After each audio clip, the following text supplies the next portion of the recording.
Hola, buenos días y nos encontramos de nuevo aquí en el programa RLH, en donde hablaremos sobre la historia de la psicología.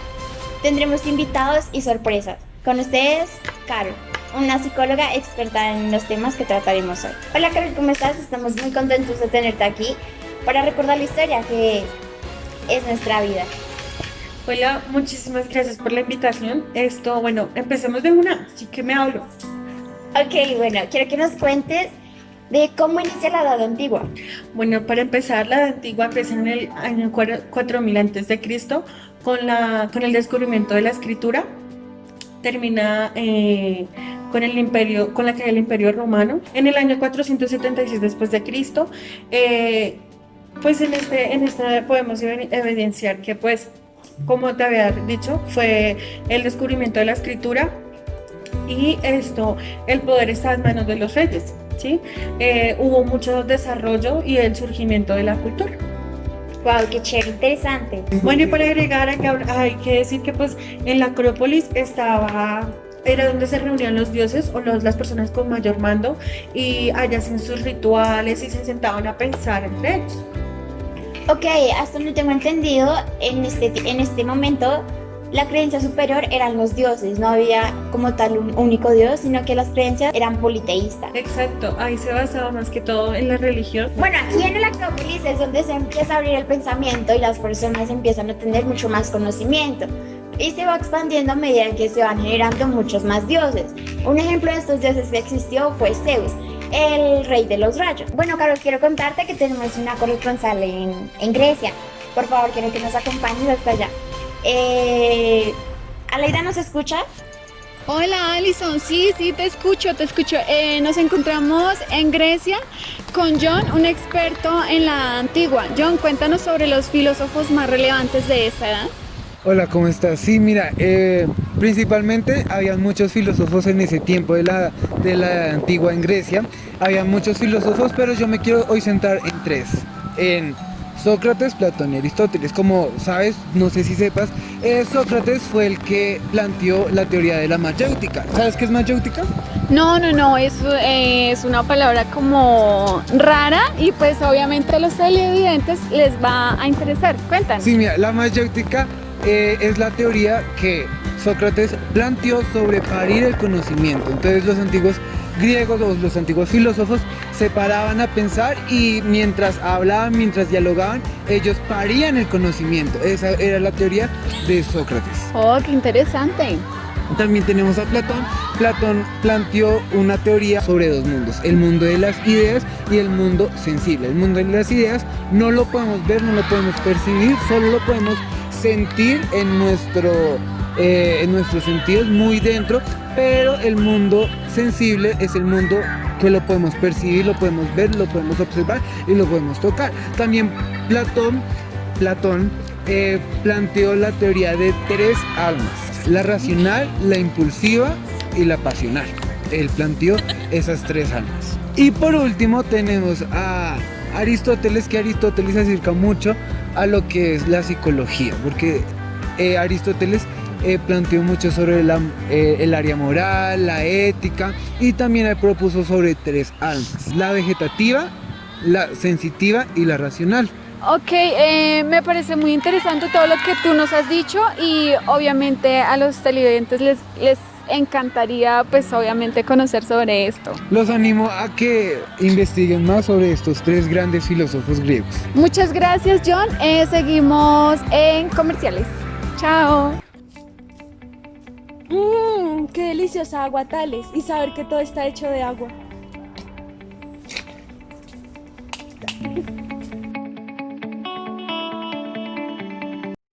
Deja las piedras a un lado y empieza con el fuego de Heráclito. Gracias, Aleida, seguimos aquí en estudio. Y bueno, Carol, cuéntanos. Después de que pasa todo eso, ya llegan las primeras civilizaciones, ya se establece la polis. ¿Qué ocurre en la Edad Media? Bueno, para empezar, la Edad Media empieza en el 476 después de Cristo con la caída del Imperio Romano de Occidente. Termina con el descubrimiento de América en 1492. Bueno, en esta época nace un nuevo sistema que es el feudalismo. Estos en la Edad Media eran geocentristas, o sea, todo lo basaban en la tierra, y los romanos eran politeístas.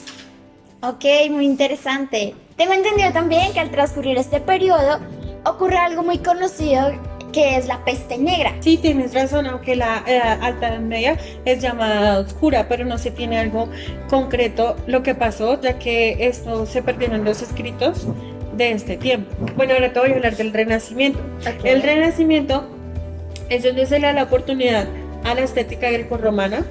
Ya no hay pinturas, o sea, como antes eran que todo era la iglesia, que todo era pecado. Entonces pues ahora empieza a hacer pinturas con estatuas desnudas.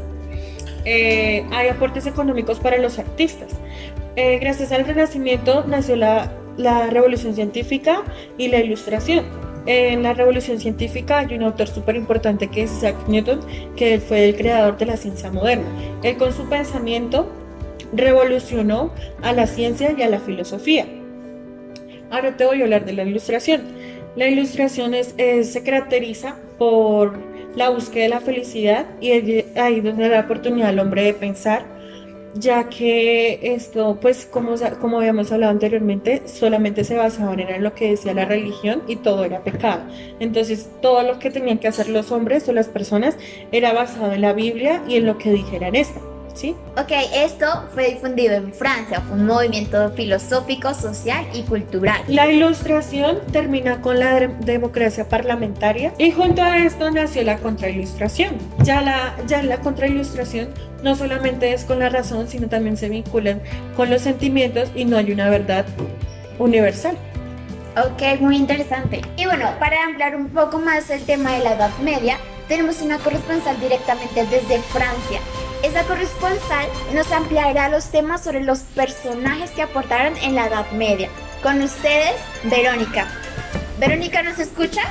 Buenos días, Alison. Nos encontramos el día de hoy en Francia con una hermosa filósofa. Daniela, cuéntanos. Bueno, para comenzar, un placer estar aquí. Quiero hablar sobre San Buenaventura. San Buenaventura, un filósofo, obispo, contemporáneo a Santo Tomás, nos habla sobre el conocimiento, el cual él denomina iluminación. Entonces encontramos 4 grados de iluminación, el cual el primero sería iluminación inferior, segundo iluminación superior, tercero iluminación interna y cuarto iluminación externa. También comunicándoles que San Buenaventura nos habla de una concepción platónica y dualista de alma y cuerpo. Continuaré con Santo Tomás, que como ya dije es contemporáneo a San Buenaventura. Él es un obispo y es la mayor representación de la teología sistemática. Santo Tomás también apoya lo que decía Aristóteles sobre las almas, alma vegetativa, alma racional y alma sensitiva. Para explicar un poco eso, el alma racional es la que poseemos los seres humanos, el alma vegetativa es la que poseen las plantas, las cuales no sienten nada, y el alma sensitiva es la que sienten los animales buscando placer o retirándose del miedo. Y para terminar, voy a comentar un poco sobre San Agustín. San Agustín nos habla de 3 facultades: entendimiento, memoria y voluntad. Muchas gracias. No, gracias a usted, Daniela. Bueno, entonces continuamos con otro filósofo. Juan, cuéntanos sobre la Ilustración. Sí, mira, este periodo de la Ilustración se destacó principalmente por ser muy extenso. De igual manera, los filósofos, los autores, los expertos en el tema abundan en este tema de la filosofía, pero hoy voy a hablar de algunos principales para poder entender la filosofía que se veía en la Ilustración. Uno de estos filósofos fue René Descartes. René Descartes habla de la duda metódica. Él planteó también el método científico, fue parte de la creación de la ciencia moderna. René Descartes plantea su teoría sobre que el alma se encuentra en el cerebro, especialmente en la glándula pineal. Otro filósofo, otro autor es John Locke. John Locke es conocido, muy conocido, porque él es el padre del empirismo.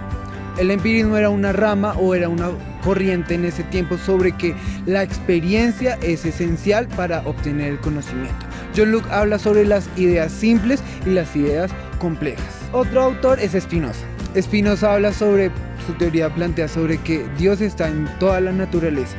También él habla sobre que la mente y el cuerpo ya conforman un solo sistema. Otro filósofo es David Hume. David Hume también hace parte de esta corriente del empirismo. David Hume plantea sobre el conocimiento, que el conocimiento se puede obtener gracias a unas ideas y unas impresiones.